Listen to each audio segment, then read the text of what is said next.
하나님 말씀을 참고하고 기도를 하도록 하겠습니다. 시편 130편입니다. 시편 130편 1절 2절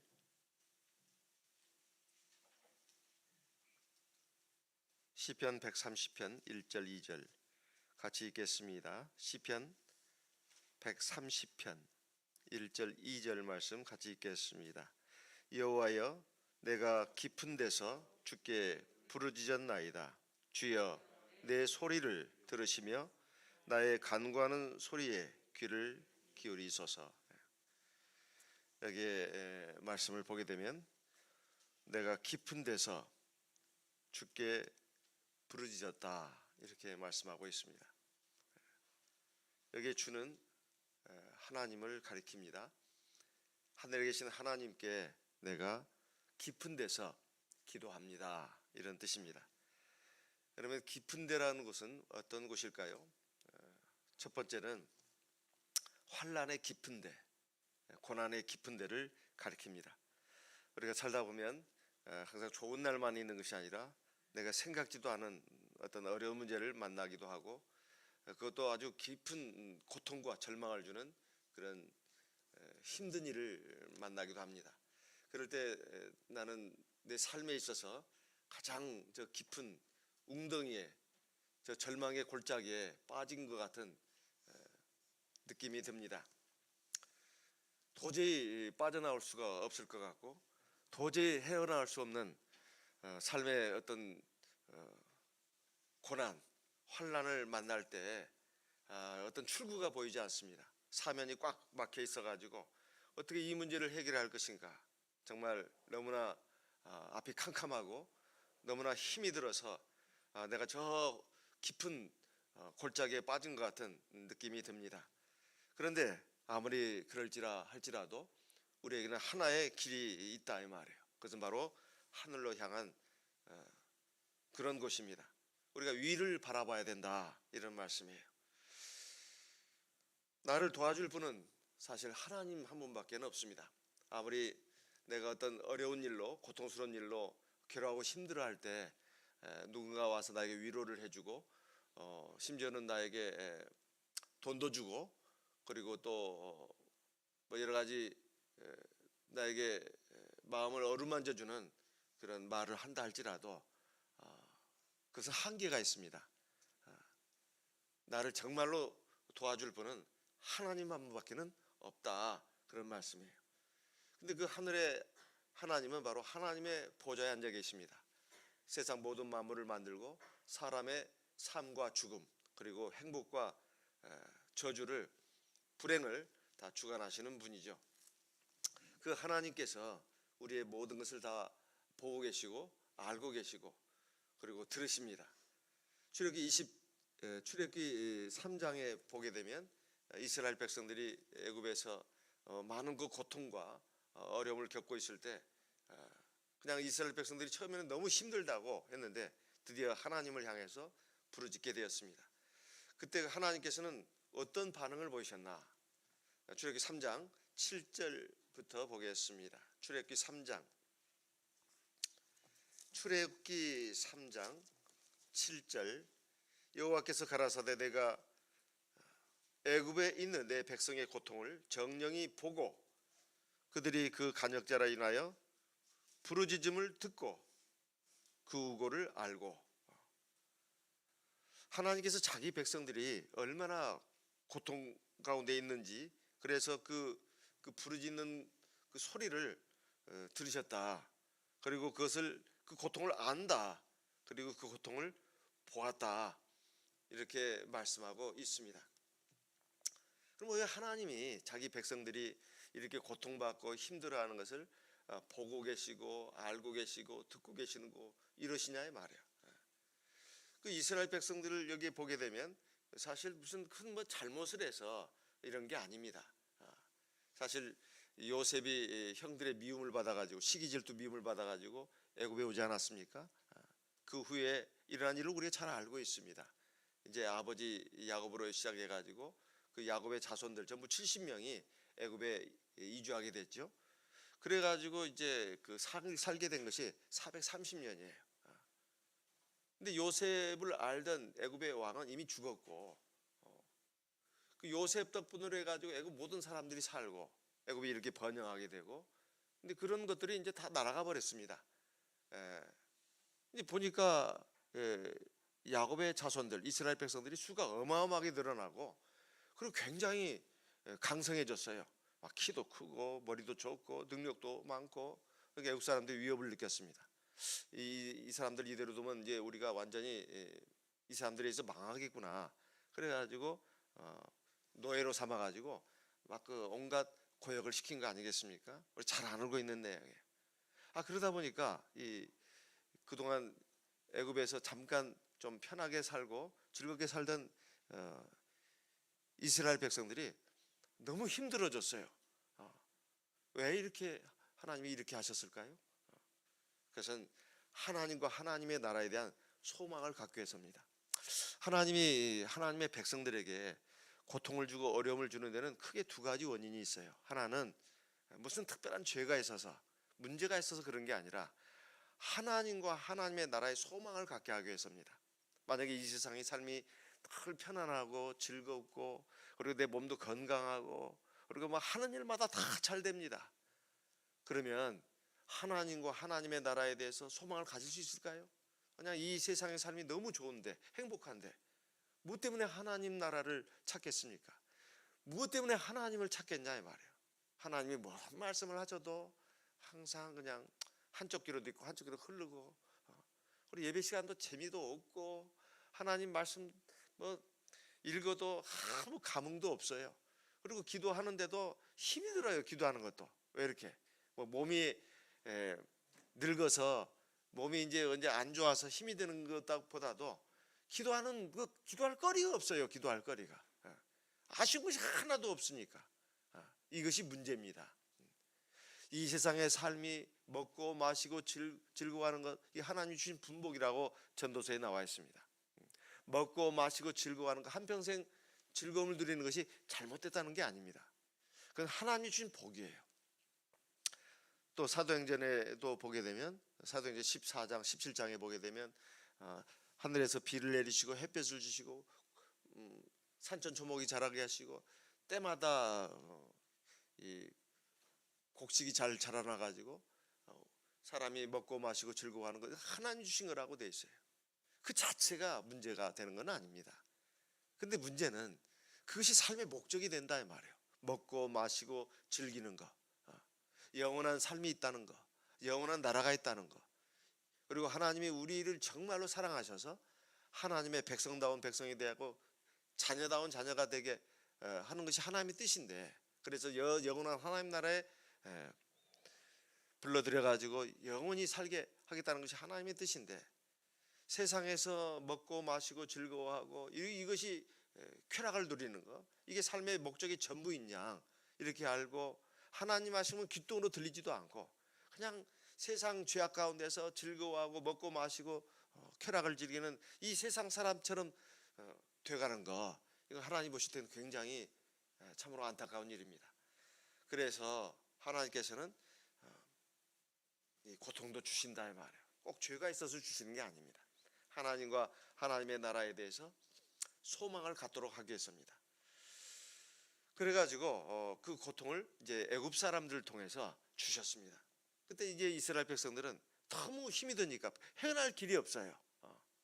그래서 하나님께 부르짖게 됐는데, 하나님이 그 이스라엘 백성들의 부르짖음을 들은 데서부터 시작을 한 겁니다. 하나님이 부르짖음을 들으시고 이스라엘 백성들의 고통을 보신 거예요. 사실 그렇지 않아도 보시는데 특별히 이제 보신다 이 말이에요. 그리고 들으시고 하신다 이 말이에요. 그리고 끝나지 않았습니다. 하나님이 내려오시기까지 합니다.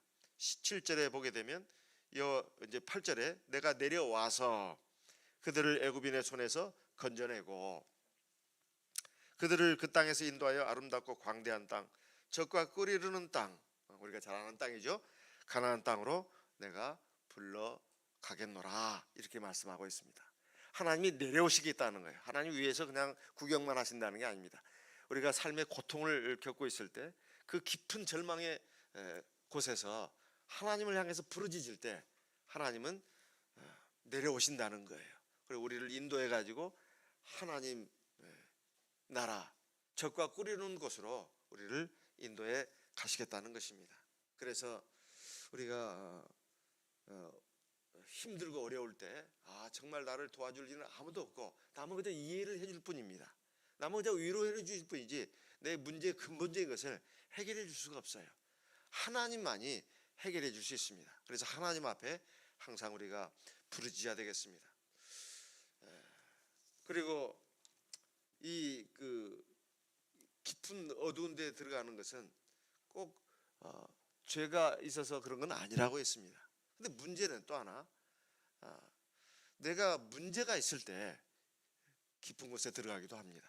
내가 하나님의 뜻을 외면하고 하나님의 말씀에 거스려서 살 때 하나님께서 나를 깊은 곳에 던지기도 합니다. 요나서 2장 1절 2절 3절 말씀을 읽어보겠습니다. 요나서입니다. 요나서 구약성경 1288페이지 요나서 2장 1절 2절 3절 읽겠습니다. 요나가 물고기 뱃속에서 그 하나님 여호와께 기도하여 가로되 내가 받는 고난을 인하여 여호와께 불러 아뢰옵소서니 주께서 내게 대답하셨고 내가 스올의 뱃속에서 부르짖었나이sap더니 주께서 나의 음성을 들으셨나이다. 3절 같이 읽습니다. 주께서 나를 깊음 속 바다 가운데 던지셨으므로 큰 물이 나를 둘렀고 주의 파도와 큰 물결이 다 내 위에 넘쳤나이다. 잘 아는 내용이죠. 여기 보니까 요나가 하나님께 기도하고 있습니다. 어디서 기도하고 있습니까? 큰 물고기 뱃속에 들어가서 기도하고 있다 이 말이에요. 그 큰 물고기는 지금 어디에 있습니까? 지중해 바다 자 깊은 데에 들어갔습니다. 그러니까 지금 요나는 지중해 바다 깊은 곳에 들어가서 하나님께 기도하고 있다 이 말이에요. 근데 그 상황이 어떤 상황이냐 보니까 2절에 내가 스올의 뱃속에서 그랬습니다. 스올이라고 하는 것은 구약의 많은 성도들이 죽은 사람이 가는 곳, 음부로 생각하는 곳입니다. 음부죠, 음부. 음부는 어두운 곳이고 깊은 곳이잖아요. 그죠? 하나님께 구원받지 못한 사람들이 죽으면 그 영혼이 임시적으로 가서 대기하는 곳 아니에요? 그것이 바로 스올 아닙니까? 하나님께 구원받은 성도들은 어디에 가서 대기하고 있어요? 낙원이잖아요, 낙원. 그러니까 낙원과 반대되는 곳입니다. 사실은 임시 지옥이에요, 임시 지옥. 아직 지옥은 아닙니다. 지옥에 갈 사람들이 거기 대기하는 곳이에요. 여기 사실은 절망이죠. 고통입니다. 그 깊은 곳에 들어가서 지금 하나님께 기도한다는 거예요. 어쩌다가 요난이 이렇게 됐습니까? 어쩌다가 이런 고난을 당하게 됐냐 이 말이에요. 사실 이 물고기는 아마 이 고래로 추정되죠. 상어가일 수도 있죠. 그 속에 얼마나 참 고통스러운 것이겠어요. 숨을 제대로 쉴 수 있겠어요? 빛이라고 뭐 한 줄기 빛이라도 있겠습니까? 그리고 냄새는 얼마나 역겹겠습니까? 그리고 얼마나 뜨거운 것이겠어요? 그것인데 어쨌든 저 바다 깊은 곳에서 빠져나올 길이 없죠. 이 고통과 절망 가운데서 지금 요나가 기도하고 있는데 어떻게 이렇게 됐냐 이 말이에요. 우리가 잘 아는 바대로 요나가 하나님의 말씀을 따르지 않고 하나님의 뜻을 외면하고 자기 길로 가지 않았습니까? 바로 이로 인해서 고통이 오게 됐다 이런 말씀이에요. 여기 그 고통을 또 표현하는 말씀이 5절에 있습니다. 물이 나를 둘렀으며 영혼까지 하였사오며 기품이 나를 애웠고 바닷물이 내 머리에 쌌나이다. 6절 내가 산의 뿌리까지 내려가오사오며 땅이 그 빗장으로 나를 오래도록 막았사오나 나의 하나님 여호와여 주께서 내 생명을 구덩이에서 건지셨나이다. 이것은 이제 하나님 앞에 간구하는 내용의 그 기도 중에 나오는 내용입니다. 요한 요나서 1장 3절에 보면 요나가 어떻게 해서 들어가게 됐는지 잘 나와 있지요. 요나서 1장 3절. 그러나 요나가 여호와의 낯을 피하려고 일어나 다시스로 도망하려 하여 요바로 내려갔더니 마침 다시스로 가는 배를 만난지라. 하나님은 지금 니느웨 성에 가서 하나님의 심판을 경고해라 이렇게 말씀하셨는데 요나는 그게 싫었던 거예요. 그 복음 전하는 게 싫었다는 말이 아닙니다. 요나의 입장에서는 지금 히브리 민족이잖아요. 이 느헤 사람들은 오늘날 우리로 말하면 일본 사람들이에요. 철처지 원수와 같은 민족입니다. 하나님의 말씀은 이렇게 하시지만 틀림없이 느헤 성 사람들을 불쌍히 여기고 구원을 베푸실 것이다.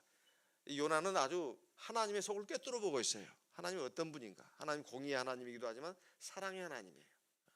요나는 굉장히 공의의 입장에 선 사람입니다. 이 사람들은 절대로 하나님 앞에 긍휼을 받아서는 안 된다. 어떻게든지 죄를 졌으니까 벌을 받고 망해야 된다. 이렇게 생각하는 사람인데 하나님은 그 뒤를 말씀하지 않고 가서 하나님이 너희들 죄악 때문에 이 성을 멸망시킨다. 그것을 네가 전해라 하는 거예요. 요나는 하나님이 그 뒤에 어떻게 하실지를 다 내다보고 그러면 니네 성 사람들이 분명히 회개할 것이다. 회개하고 돌이키면 긍휼을 베푸시고 은총을 베푸실 것이다. 그게 마음에 안 든 거예요.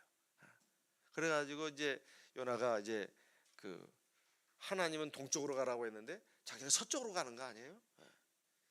그래가지고 여기 보면 요나가 하나님의 낯을 피하여 이렇게 나오고 있습니다. 낯을 피한다는 것은 하나님의 얼굴을 피한다. 하나님의 뜻을 외면하고 반대 방향으로 간다. 이런 뜻입니다. 그래서 다시스로 가는 지금 배를 탄 거 아닙니까? 그 뒤에 일어난 일을 우리가 너무 잘 알고 있어요. 하나님이 큰 폭풍이 일어나게 해서 배가 위태하게 하고 그 배에 탄 사람들이 이게 대체 어떻게 돼서 이렇게 된 것이냐 해서 제비뽑기를 하잖아요. 그래서 요나가 당첨이 됐습니다. 대체 왜 이런 일이 일어났는지 너 사실대로 한번 얘기해봐라. 요나가 한 말이 나옵니다. 이실직고하지 않습니까? 9절 요나서 1장 9절 그가 대답하되 나는 히브리 사람이요 바다와 육지를 지으신 하늘의 하나님 여호와를 경외하는 자로라 하고 10절 자기가 여호와의 낯을 피함인 줄을 그들에게 고하였으므로 무리가 알고 심히 두려워했다 이렇게 말씀하고 있어요. 그래도 어떻게 참아 이 산 사람을 갖다가 바다에 집어던질 수 있냐 이 말이에요. 근데 바닷물은 점점점 거칠어지고 흉흉해졌습니다. 이제 배 탄 사람들이 모두 이제 위험한 상태가 됐어요. 그때 요나가 말했습니다. 그렇게 이제 그러니까 그 배 탄 사람들이 우리가 어떻게 해야 되겠느냐. 그러니까 요나가 나를 들어서 바다에 던져라. 그러면 바다가 잔잔하여 질 것이다. 이 큰 폭풍을 만난 것이 바로 나 때문인 줄을 내가 안다. 요나가 이 문제가 자기 때문에 일어난 줄을 안다 이 말이야. 나를 하나님이 지금 치시고 있다. 근데 내가 지금 고통당하는 건 내 죄값으로 이렇게 된다 하지만은 이 배 탄 많은 사람들은 무고한 생명은 아니냐 이 말이에요. 그래서 책임감을 느끼고 나를 바다에 던지라고 이렇게 말했던 거 아니겠습니까? 그래가지고 드디어 이제 요나가 바다에 던져지게 되죠. 그래가지고 지금 바다 깊은 속에 들어가서 보니까 죽는 것도 아니었어요. 지금 엄청난 고통을 당하고 있는 거죠. 차라리 죽었으면 괜찮은데 사실 죽어도 죽는 게 아닙니다. 우리 잘 알고 있죠? 죽으면 끝나는 게 아니잖아요. 그 영혼이 낙원으로 하는 음부로 가잖아요. 그걸 우리에게 지금 미리 보여주는 겁니다. 살다 보면 우리가 너무 살기 힘들 때 간혹 성도님들도 그런 말 하는 걸 제가 듣기도 합니다. 이해는 됩니다. 이렇게 살아서 뭐 하냐고 차라리 죽고 싶다고. 근데 말 함부로 하면 안 돼요. 진짜입니다. 제가 그렇게 말하는 우리 성도님들을 내가 뭐라고 하는 게 아닙니다. 얼마나 힘들었으면 저런 말을 할까. 정말 가슴이 아플 정도로 이해가 됩니다. 하지만 그 정말 조심해야 돼요. 왜냐하면 죽는다고 해서 끝나는 게 아니에요. 낙원 아니면 음부로 간다 이 말. 그 준비가 돼 있냐 이 말이에요. 사실은 살아있을 때 고통당하는 것보다 더 큰 고통을 당할 수도 있습니다. 물론 낙원으로 간다면 이건 감사한 일이에요. 준비가 돼 있냐 이 말이에요. 자, 이제 보니까 요나가 지금 음부로 들어간 거예요. 죽은 게 아닙니다. 엄청 고통을 당하고 있어요. 근데 거기에 들어가서 요나가 자기를 돌아본 거 아니에요? 내가 어쩌다 이렇게 됐는가? 회개할 기회가 주어진다는 것은 참 하나님의 사랑입니다. 고통이 문제가 아니에요. 하나님께서 나에게 돌이킬 수 있는 기회를 주셨다는 것이 참 하나님의 은혜입니다. 그래서 거기서 아주 굉장히 하나님 앞에 회개하면서 기도하지 않습니까? 하나님께 부르짖기 시작했어요.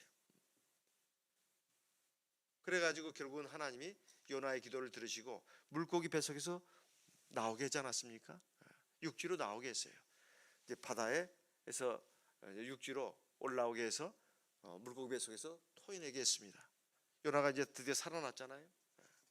우리도 살다 보면 그런 일을 한 번 이상은 다 겪습니다. 제가 외국에 우리 어떤 목자님의 간증을 들은 적이 있습니다. 이분은 원래 평신도로 있던 분이에요. 하나님 앞에 참 믿음 생활을 신실하게 하고 봉사를 많이 하신 분입니다. 그런데 이제 그러다가 자기가 하나님 앞에 내가 하나님이 허락하신다면 자기가 자기 몸을 바쳐서 전도자가 되기로 결심을 했었습니다. 근데 시간이 흐르면서 그것을 점점 잊어버리게 됐어요. 근데 이분이 이제 군대를 갔다 와가지고 대학도 마치고 이제 직장 생활을 하게 됐죠. 결혼도 하게 됐습니다. 그래가지고 이제 아이를 낳게 됐어요. 첫 아이를 낳았는데 이 아이가 얼마 안 돼가지고 갑자기 막 열이 높아졌습니다. 그 높아진 열이 점차로 떨어지지 않는 거예요. 병원에 가서 진찰을 받아보니까 의사도 그 원인을 모르겠다는 거예요. 아이는 막 열이 높다고 막 울어 제끼는데 그걸 듣는 부모의 마음이 얼마나 막 찢어지겠습니까? 아이가 아프면 부모는 그 10배, 100배 이상으로 아픈 게 부모 마음 아니에요? 그래서 참 어떻게 해야 좋을지 참 방법이 보이지 않았습니다. 그래서 하나님 앞에 무릎 꿇어 기도하기 시작했어요. 부르짖기 시작했어요. 하나님, 이 아이 하나님이 주신 생명 아닙니까? 어떻게 이렇게 아이가 이 열이 높고 이 떨어질 줄 모르고 어떻게 또 치료할 길도 보이지도 않고 하나님 어떻게 하면 좋겠습니까? 하나님께 막 기도하기 시작했어요. 근데 기도를 쭉 하다 보니까 떠오르기 시작했어요. 예전에 하나님 앞에 자기가 서원했던 거 이것이 생각나기 시작했어요. 그래서 그것이 생각나 가지고 다시 그 생각난 것을 그 기도의 제목으로 삼고 기도하기 시작했습니다. 하나님, 혹시 하나님께서 제가 예전에 하나님 앞에 세운 그 서원을 내가 이행하지 않았기 때문에 그러신 것이라면 하나님 제 죄를 용서해 주십시오. 그리고 이 아이를 살려 주십시오. 이 아이에게서 그 열이 떨어지게 하고 건강을 회복해 주신다면 하나님께 저를 쓰시겠다는 그 뜻으로 알겠습니다. 제가 헌신하겠습니다. 그래가지고 하나님께 간절히 이렇게 기도했습니다. 참 놀라운 일이 일어났어요. 그 아이가 어떤 방법을 써도 열이 안 떨어졌는데 그 기도를 마치자마자 열이 그냥 떨어져 버렸어요. 정상으로 회복이 됐습니다. 의사가 진찰을 해보니까 정상이 됐다는 거예요. 그리고 아이는 이제 잘 자라게 되었습니다. 그분은 이제 하나님 앞에 헌신해서 목자가 되었습니다. 꼭 목자로 헌신하는 것뿐만이 아닙니다. 우리가 살다 보면 하나님 앞에 하나님 말씀 들은 말씀도 많이 있어요. 하나님 이렇게 하라 저렇게 하라. 그런데 평상시에 우리가 그 말씀을 귀뚱으로 듣는 경우가 많아요. 그렇게 해가지고 어떻게 살겠습니까? 그것은 광신자들이라 하는 일입니다. 그리고 현실에 맞지 않아요. 우리 마음속으로 이리 튕기고 저리 튕기고 하나님 말씀도 이리 깎고 저리 깎아가지고 나중에 남는 것이 이것밖에 없어요. 그거 하나는 그래도 지키는데 하나님 말씀 중요한 말씀들은 외면하고 자기 멋대로 자기 뜻대로 가는 경우가 얼마나 많이 있냐 말이야. 우리는 다 불완전하고 약하기 때문에 내가 하나님 잘 믿는다고 생각하는 경우가 많아요. 하지만 하나님이 보실 때 내가 너에게 그렇게 말했는데도 너는 왜 그거 하나도 못 꺾느냐? 네 그 알량한 고집, 네 인생 철학, 그거 아직도 못 꺾느냐? 너는 어찌 이러냐. 하나님의 백성들마다 보면은 다 부분 그 개별적으로 이 자기 고집 하나가 안 꺾고 있는 그 부분들이 굉장히 많아요. 하나님이 뭐라고 말씀해도 내가 하나님 이 정도 믿으면 되었지. 나한테 뭘 이렇게 요구하십니까?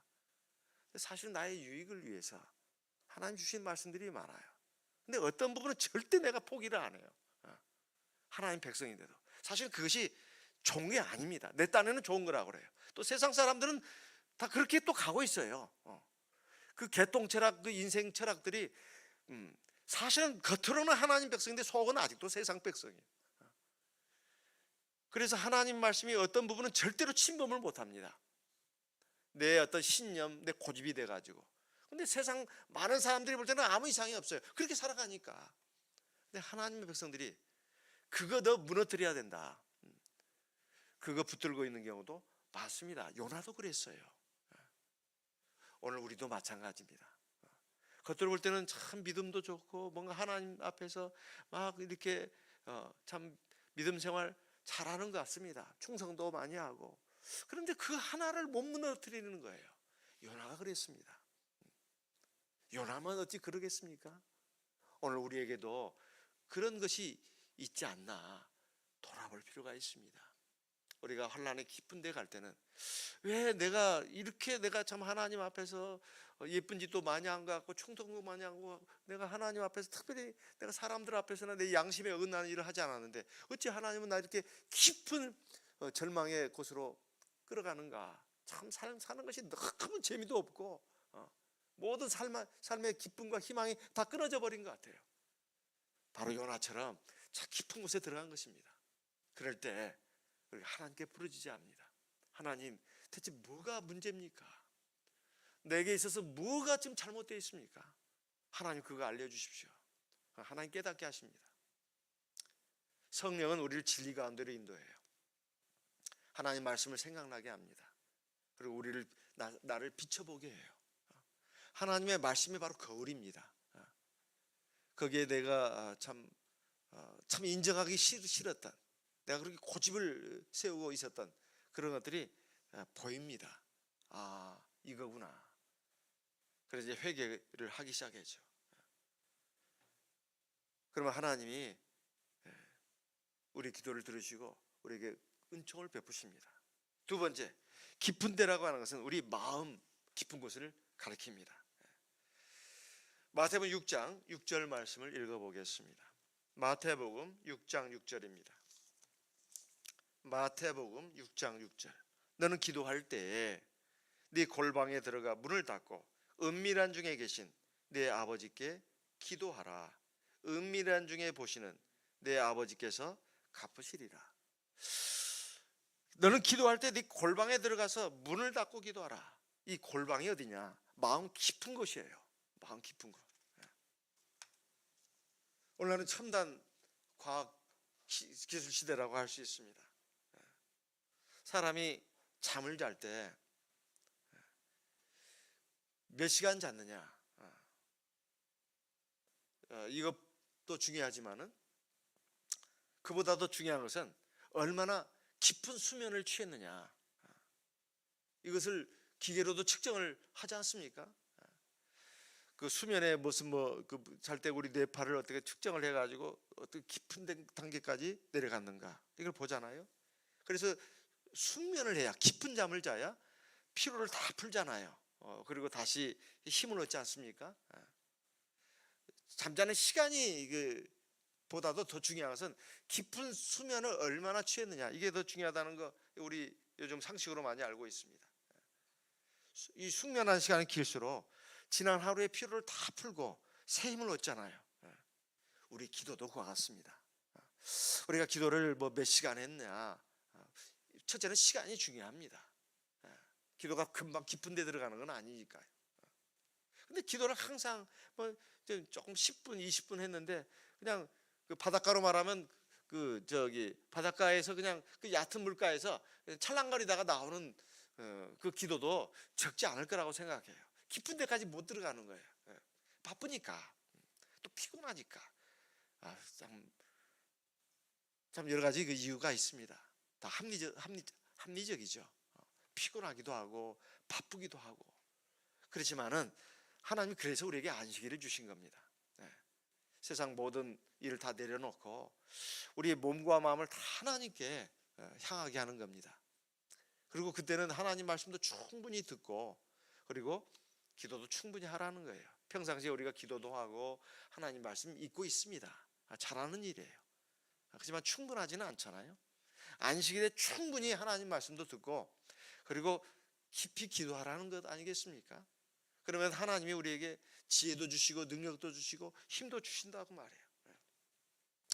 한나가 하나님 앞에 와서 그 자기의 그 원통한 일, 자기의 그 깊은 그 고통을 가지고 하나님 앞에 내놓지 않았습니까? 아주 간절히 기도했잖아요. 소리가 중요한 게 아닙니다. 간절히 기도했어요. 처음에는 울고 불고 막 기도했지요. 그런데 이제 기도를 쭉 하다 보니까 입술만 달싹달싹 했습니다.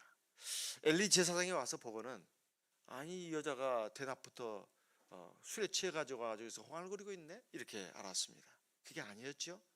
기도가 깊은 단계에 들어간 거예요. 그래서 막 처음에는 엘리 제사장이 꾸짖었지만 한나가 그게 아닙니다 그러면서 자기 억울한 일로 하나님 앞에 기도하는 거라고 그러니까 엘리 제사장, 내가 판단 잘못했구나. 하나님께서 너의 기도하여 구한 것을 들어주시기를 원한다. 이 한나는 그 말에 하나님의 응답으로 알고 편안히 돌아가서 먹고 마시고 그러지 않았습니까? 정말로 하나님이 한나의 기도를 들으신 것이죠. 오늘의 우리의 기도도 마찬가지입니다. 우리가 하나님께 응답 받으려면 아무것도 보이지도 않고 손에 만져지지도 않고, 그리고 귀에 들리는 음성도 없으니까 하나님이 안 계신 것처럼 생각하면 안 됩니다. 하나님이 영이시니 그러지 않았어요? 영이라고 하는 것은 구약성경에는 루아흐, 신약성경에는 푸니마로 되어 있습니다. 뜻이 똑같아요. 바람, 호흡, 공기, 숨, 이런 뜻이에요. 눈에 보이지 않잖아요. 그렇지만 실제하잖아요. 하나님이 영이시기 때문에 우주 만물에 충만히 거하여 계십니다. 우리의 기도를 들으신다 이 말이에요. 우리가 기도하는 소리를 듣고 계십니다. 기도하는 모습도 보고 있다 이 말이에요. 우리가 중요한 것은 우리가 정말 마음 깊은 데 가서 마음을 모아서 기도하는 거. 그러려면 사실은 좀 시간이 좀 충분해야 합니다. 처음부터 깊은 데 들어가질 않아요. 기도를 쭉 하다 보면 깊은 데 들어가게 되어 있어요. 그래서 하나님께 구하는 것입니다. 그러면 하나님이 우리의 기도를 들으셔요. 그리고 기도할 때 이렇게 깊은 데 들어가서 우리에게 기도할, 사실은 기도하라고 하나님이 하시는 겁니다. 그때 중요한 것이 뭐냐 하면은 하나님께서 내 기도를 들으신다고 하는 것입니다. 믿음을 가져야 된다 이 말이에요. 시편 130편 2절, 주여 내 소리를 들으시며 나의 간구하는 소리에 귀를 기울이소서. 하나님이 내 기도를 들으십니다. 이 믿음을 가지고 기도해야 되겠다 이 말이에요. 7절, 이스라엘아 여호와를 바랄지어다. 여호와께는 인자하심과 풍성한 구속이 있습니다. 그런데 여기에서 중요한 조건이 있어요.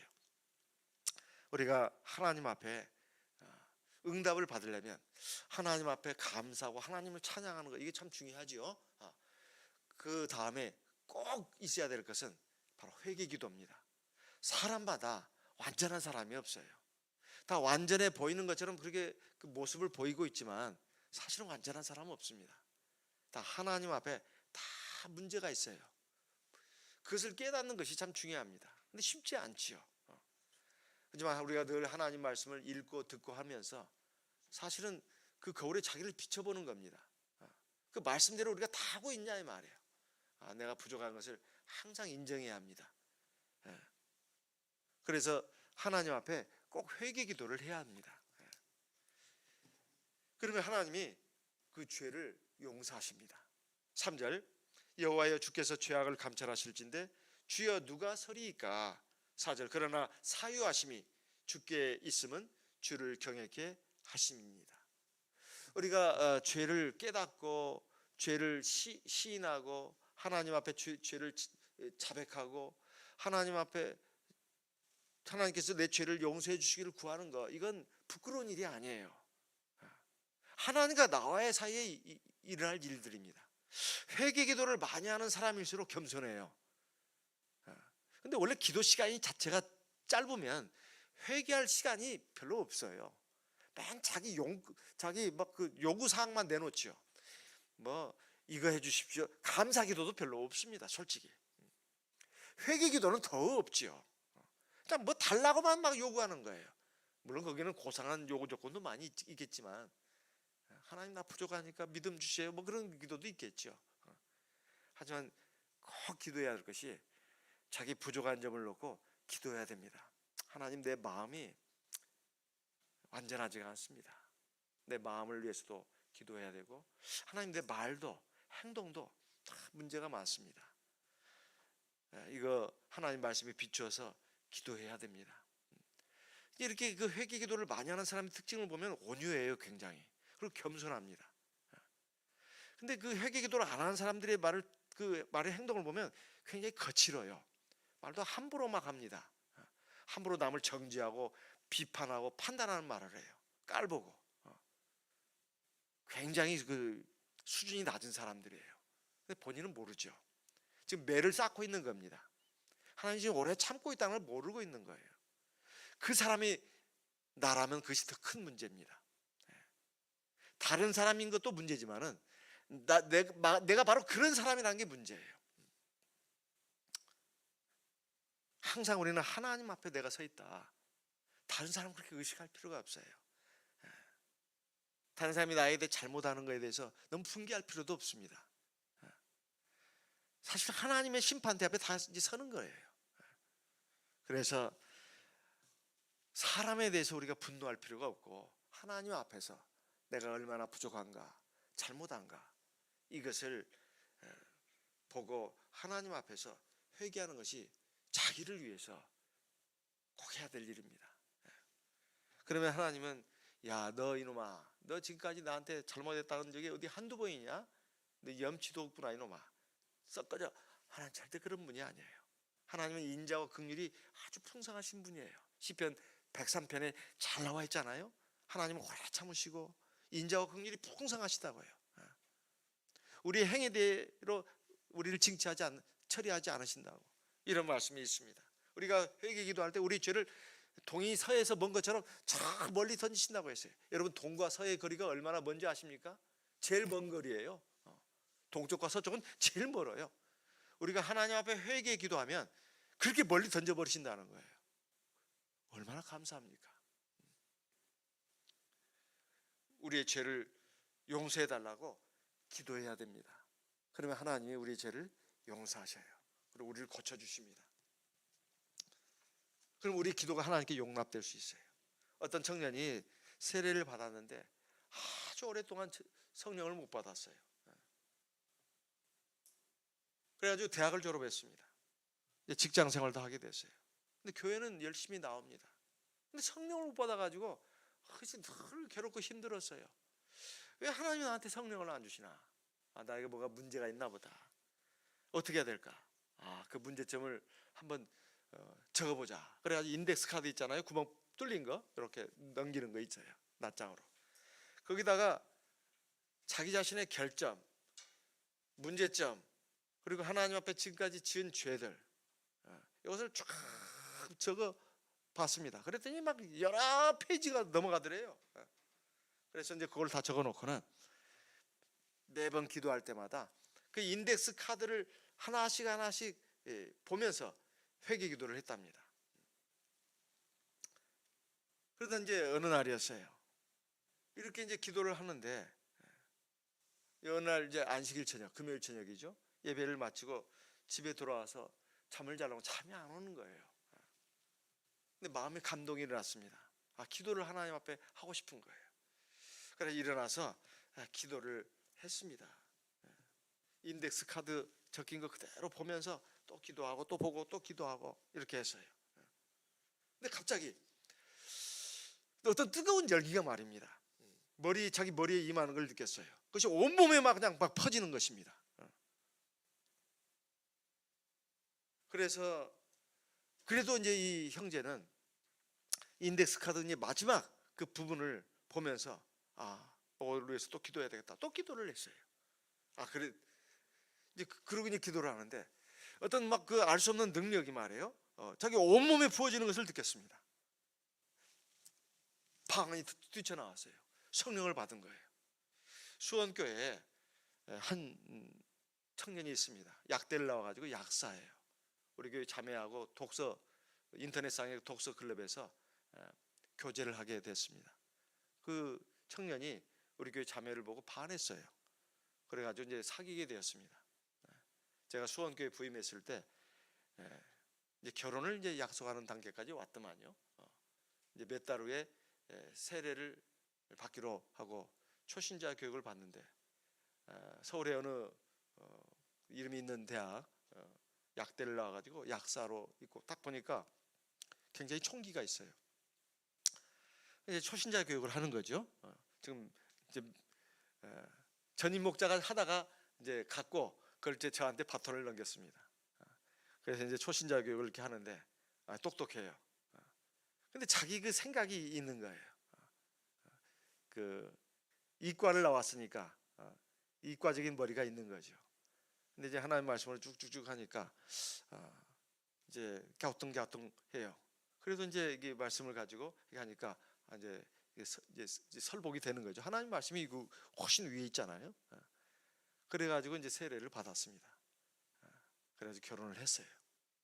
성령을 못 받았어요. 근데 어느 날이었습니다.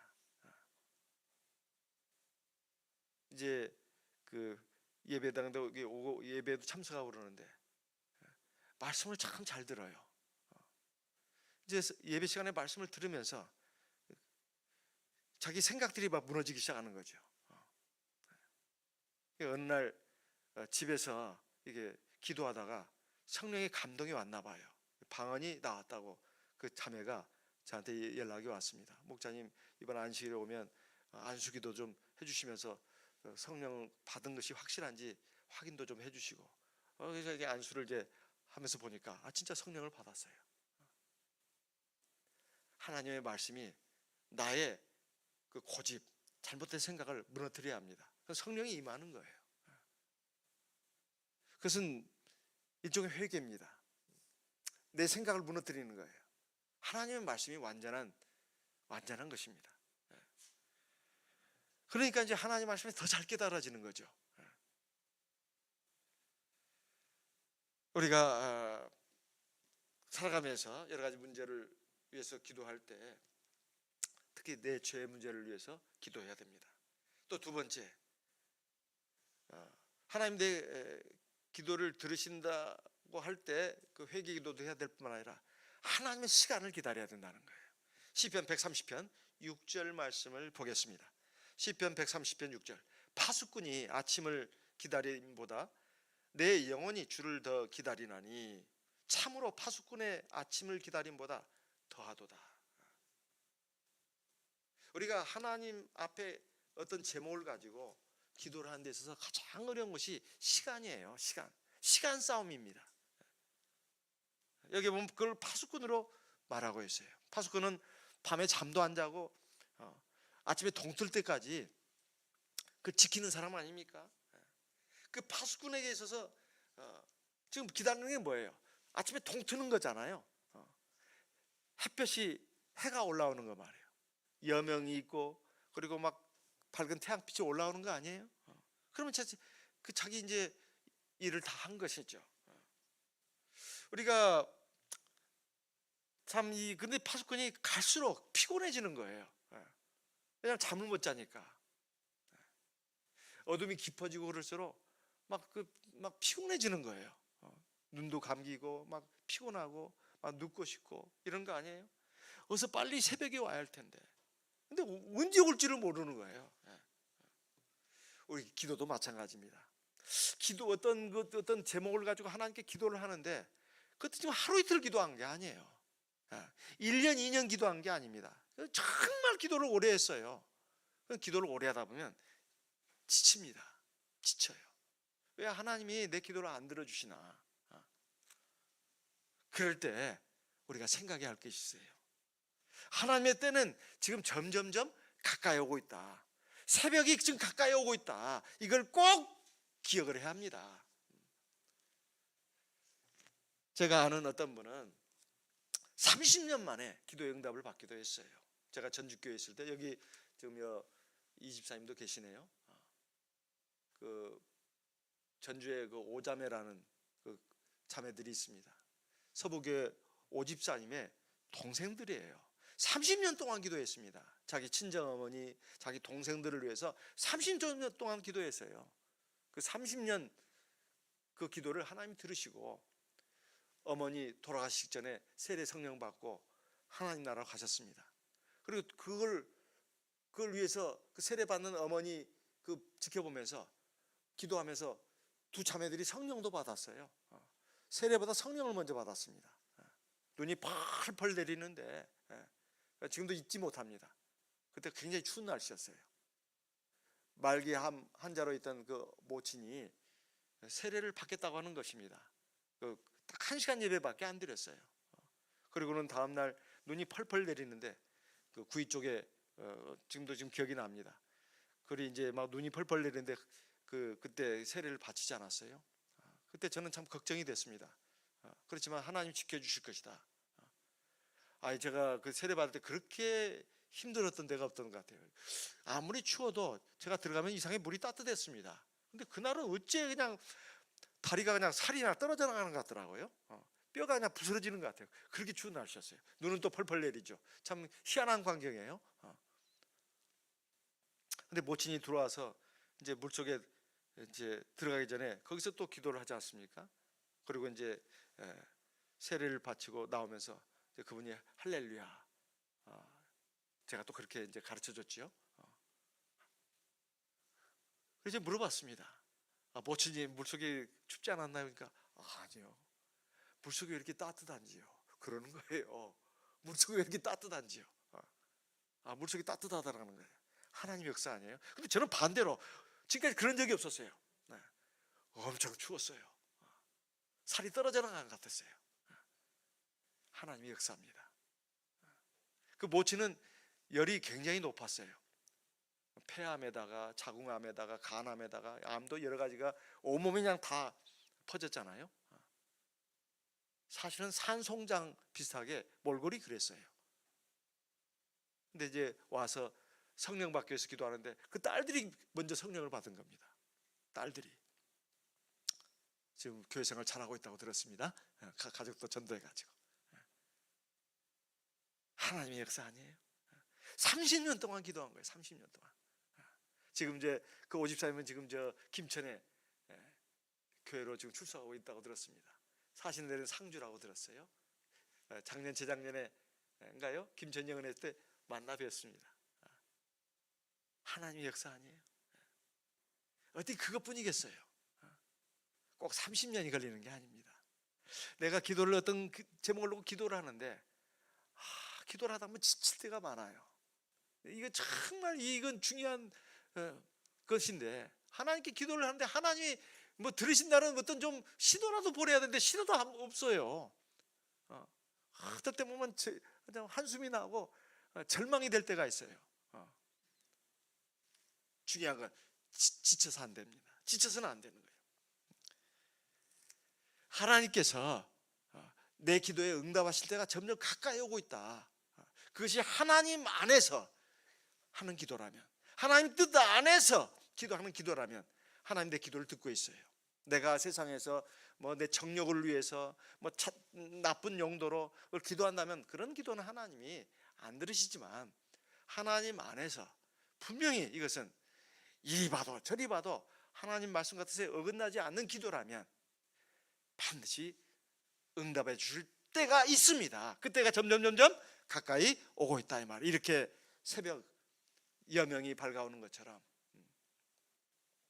그래서 내가 피곤할지라도 파수꾼이 그 밤을 지키면서 아무리 오래됐다 할지라도 소망으로 충만하면 반드시 새벽은 온다 하는 것을 믿고 기도해야 되겠습니다. 우리는 깊은 데서 하나님께 부르짖어야 되겠습니다. 내가 깊은 데서 주께 부르짖었나이다. 이 말이 바로 저와 여러분의 하나님을 향한 기도의 제목이 되기를 바랍니다. 그리고 내가 하나님 앞에서 완전치 않습니다. 남을 볼 것이 아니라, 남을 보면서 분노하고 적개심을 가질 것이 아니라, 하나님과 나와의 관계에서 내 부족함을 보면서 내가 하나님 앞에 기도하는 것, 이것은 나를 위해서 꼭 필요한 일입니다.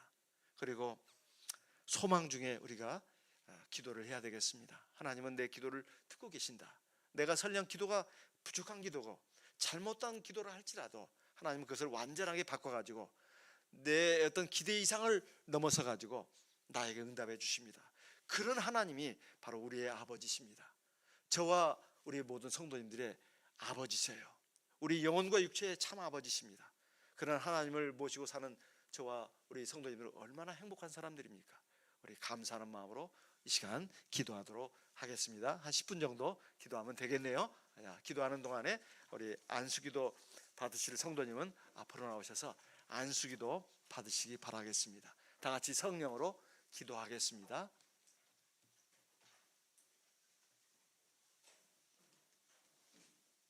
할렐루야. 주 예수 그리스도 이름으로